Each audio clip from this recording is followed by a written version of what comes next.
Finally, it happened. The Pittsburgh Steelers just finally shut down the noise regarding the quarterback position, and we get to kind of put a fork into the Aaron Rodgers drama for now. It's done for now.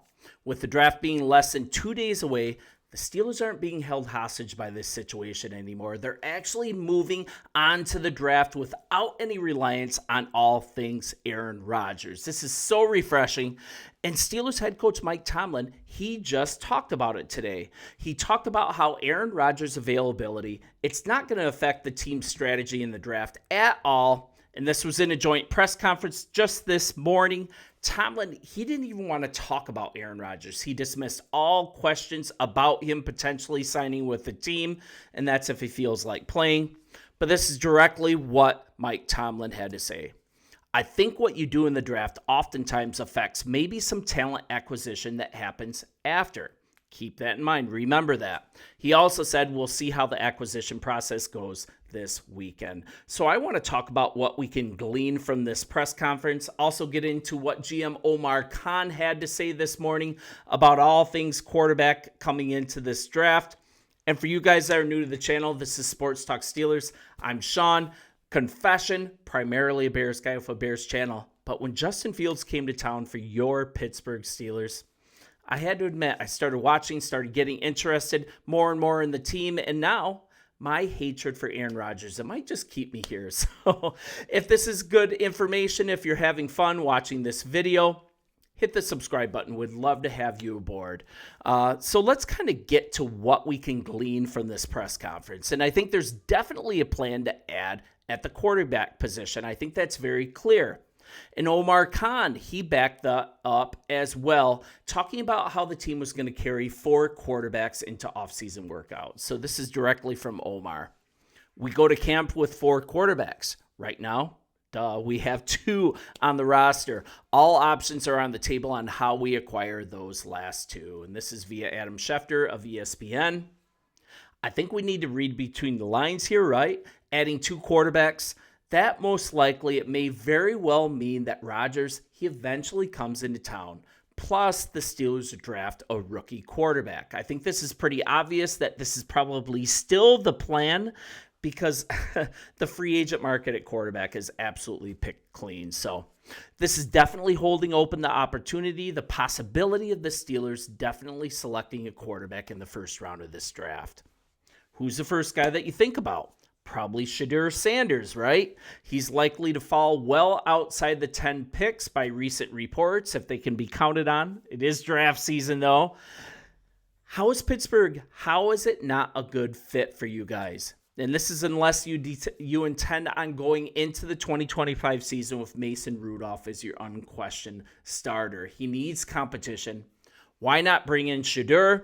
Do not trade up for him, but why not bring him in, coach him up for the year behind Mason Rudolph?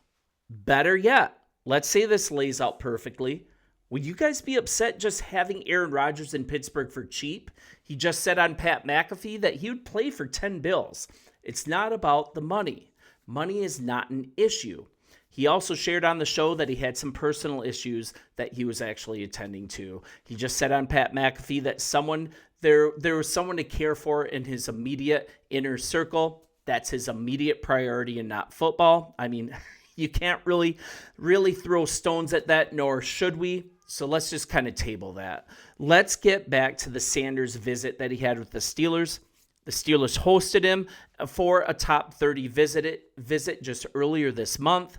Remains to be seen at that time if he was going to be available at 21. But now recent reports are that he might even slip out of the first round completely. So what does that kind of tell us?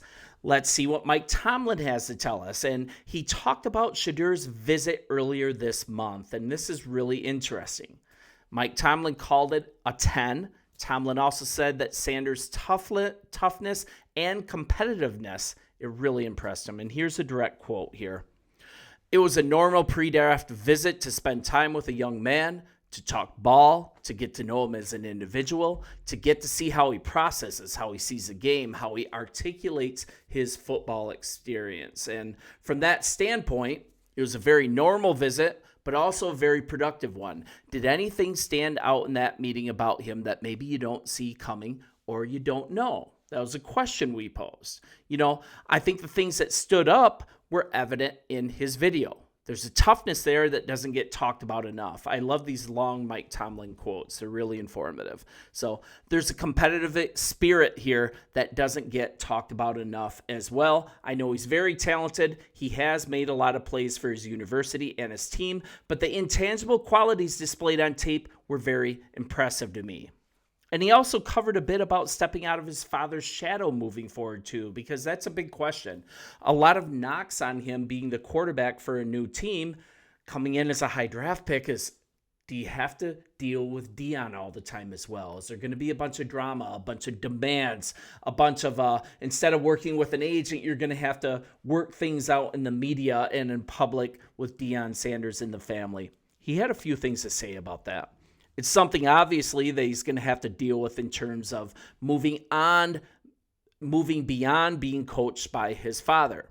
But, professional footballers, just as professional football, I don't imagine it's going to be a challenge for him. There are a lot more significant, tangible challenges than that. So we're kind of looking at it from Shadur's view as well. He absolutely talked about loving his visit with the Steelers, and this was directly from the airport before he had even left Pittsburgh.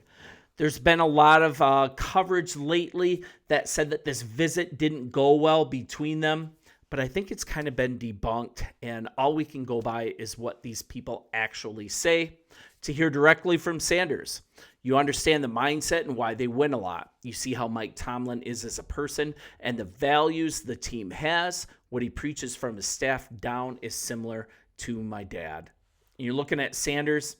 The guy started at Colorado from 23 to 24, and he was once thought to land within the first 3 picks of this draft, but in recent weeks, his stock is kind of plummeting.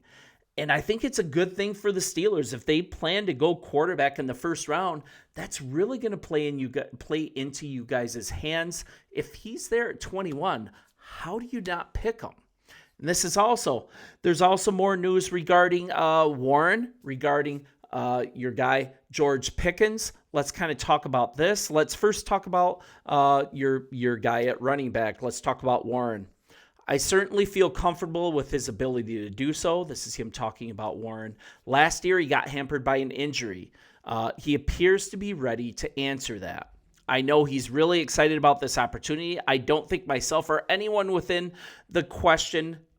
here question his talents in regards to managing the ability to manage potentially that role. Man, it's always word salad with him. So in total, lay of the land, Steelers have 6 picks in this week's draft. They lock a second-round selection. They don't have a second-round selection, and that's because it was spent in bringing DK Metcalf to town. And really, there's been another rumor that I wanted to address coming into the draft. That's a rumor that George Pickens is going to be traded. And today, Omar Khan, he shut that completely down. He shut it down that the team could trade wide receiver George Pickens. And if you're being specific about his situation with the team, he's actually eligible for a contract extension this summer. And that's to reacquire a spot in the second round is really what this rumor is all about. Would Pittsburgh trade him for a second rounder that was lost in acquiring DK Metcalf? Hearing straight from Khan. Man, I can't talk. Sorry, guys. We're glad we have George and DK here. I think they're going to be exciting for everyone to watch. No plans to trade. So you guys really let me know. We'll chop it up in the comments. Who do you want to see picked in the first round? I think with Shadur Sanders, no way you guys should trade up. But if he's there at 21, how do you resist? You guys let me know in the comments. And thanks for helping me grow this channel. You guys have been great, and I will continue to be here with Pittsburgh Steelers News on the Daily. See ya.